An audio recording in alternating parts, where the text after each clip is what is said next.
Senate ഹാളിലെ സംഘർഷത്തിൽ കേരള സർവകലാശാല രജിസ്ട്രാർക്കെതിരെ VC Mohan കുന്നുമലിന്റെ report.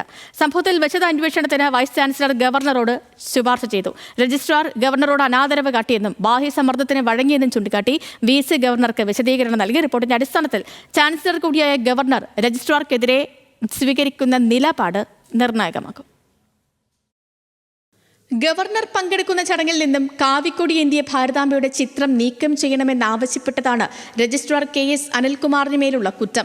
താൻ പങ്കെടുക്കുന്ന ചടങ്ങിൽ രജിസ്ട്രാർ തടസ്സം സൃഷ്ടിച്ചതിന് വൈസ് ചാൻസലറോട് ഗവർണർ വിശദീകരണം തേടിയിരുന്നു.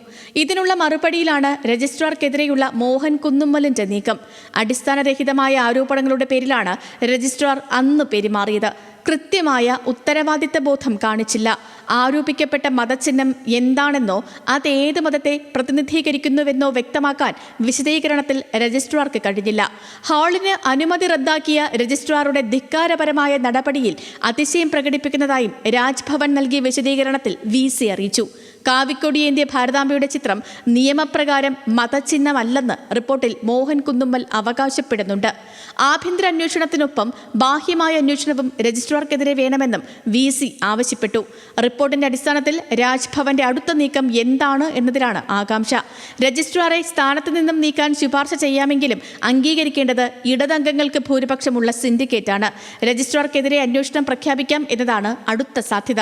അതുമല്ലെങ്കിൽ ഗവർണറുടെ പരിപാടി തടസ്സപ്പെടുത്താൻ ശ്രമിച്ചെന്ന് ചൂണ്ടിക്കാട്ടി പോലീസിനെ സമീപിക്കാനും രാജ്ഭവന് കഴിയും.